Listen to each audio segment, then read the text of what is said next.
Nung una talagang nanghihinayang ako na mabawasan yung dahon niya.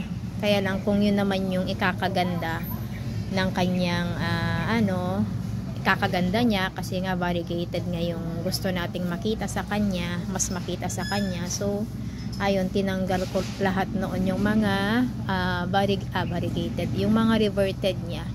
Ayan, kasi pag hindi ko yun ginawa, talagang masasapawan na tong mga mga variegated na dahon niya.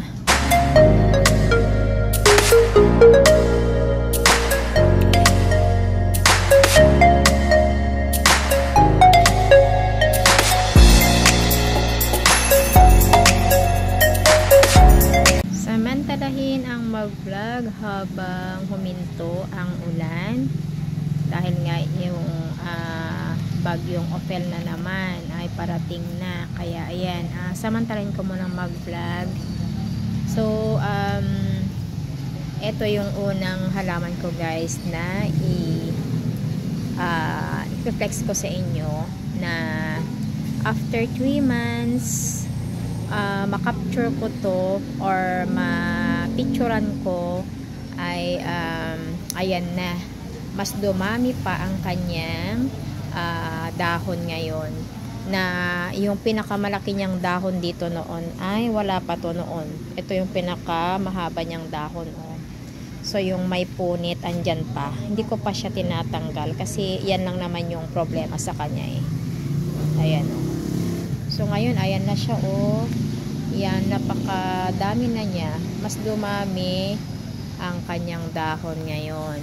Ayan, na ito yung nabali noon, kaya yan, sobrang dami niya na ngayon kasi nga napagdalawa ko siya after 3 months. Yan na yung update sa kanya, oh.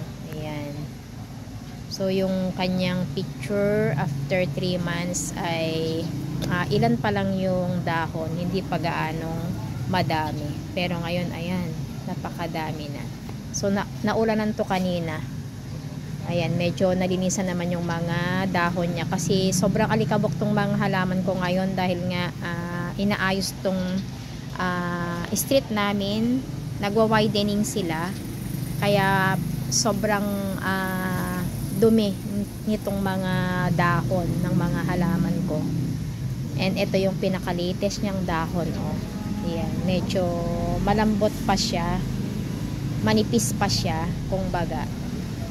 Yan, si Ataba Poense na filo, na hindi rin siya mahirap alagaan talaga. Ito naman, 3 months ago ay padalawa pa lang yung kanyang dahon. Ayan, ito yon noon, no. Ito, and then ganyan pa lang yung nakalabas noon na pangalawang dahon niya. So itong mga dahon na to ay under my care na itong palima na ito. Yung dati niyang dahon na patatlo noong time na nabili ko ay namaalam na lahat. So under my care na itong mga dahon niya ngayon na ayan, malalaki na siya compared noong nabili ko siya. Medyo maliit pa yung kanyang dahon. So ngayon talagang fully grown na yung kanyang mga mga dahon. Malalaking leaves na yung binigay niya sa akin. And ayan na ngayong palima niya. Ayan, so maganda rin to talaga na variety ng Daifen, si Cookies and Cream, or tinatawag din siyang White Army. Ayan, so parang cookies naman siya kasi, oh. Kasi yung mga ganyan niya, mga ispat-ispat niyang mga dark green dyan, and then yung may maliliit pa. Ito namang aking all-time favorite na si Silver Sword or Silver Arrow. 3 months ago ay palima pa lang yung kanyang dahon noon. So ito yung bago niyang dahon noon, no? 3 months ago, hindi pa siya naka-unfurl, totally naka-unfurl noon. So ngayon ay ito na yung naidagdag, yung dalawa, and meron na naman siyang upcoming dyan na isa. Kaya ito, pawalo na tong kanyang dahon. Itong aking favorite na, all-time favorite na silver sword. Ayan, naulanan din to kanina eh. And ipakita ko yung aking original guys na eto silver sword. Nung last time na na-flex ko sa inyo, mas maliliit pa dito yung kanyang mga dahon. Ngayon medyo lumaki naman na itong dalawa dito. Yan. So at least ay hindi naman siya totally na namatay. Kasi nga nagka-problema to noon. At least naman ay ayan, nagkadahon na naman siya ulit. Kaya dito ko na lang siya sinama sa pangalawang silver sword ko. Ayan. Ang liliit pero makita mo na silver ang kanyang dahon. Ayan. Ang ating napakagandang si silver sword. Ang lalapad ng kanyang mga dahon. Itong mga naibigay niya sa akin, malalapad. Ito din. Ito. Yan, malalapad. Compared dun sa mga nung time na nabili ko. Ayan. And itong aking isa ring paboritong pillow, si variegated pearl marks na ayan, sobrang laguna niya guys. Ang dami na niyang dahon, mas dumami pang kanyang dahon. Ilan yung kanyang sabay-sabay na bagong dahon. Ito yun eh, isa, ito dalawa, and then ito pa dito sa likod, malaki din tong kanyang dahon dito sa likod.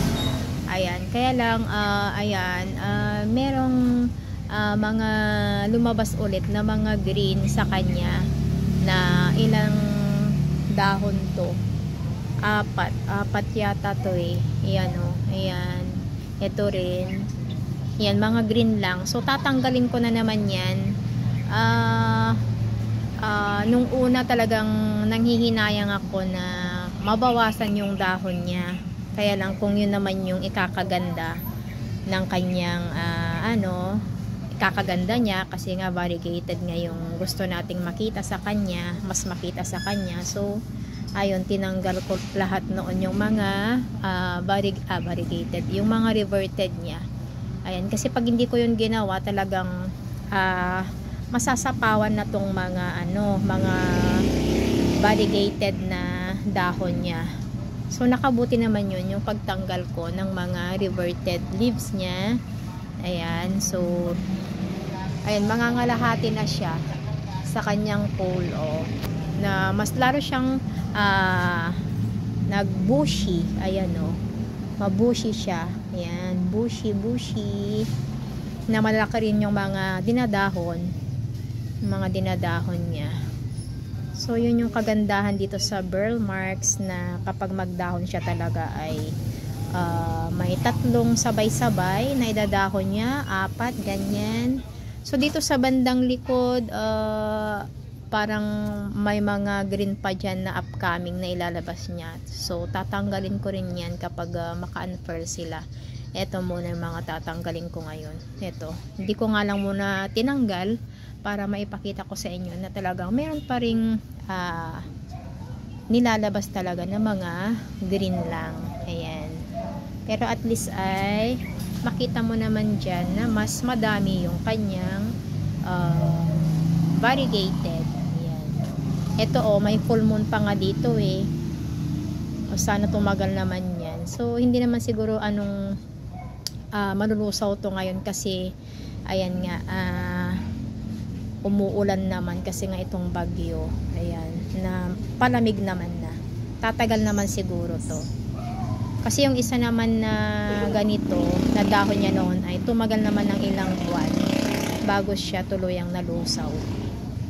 Ito nga yan lang din ang green niya. Ayan. So So, ayan, napakaganda na nitong aking, mas lalong gumanda siya.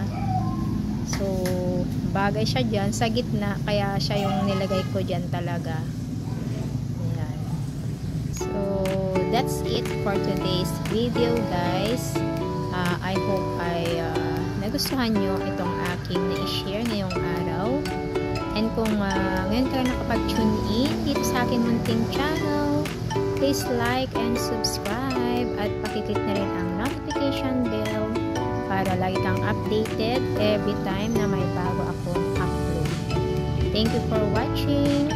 Always stay safe, stay healthy, and God bless sa ating lahat.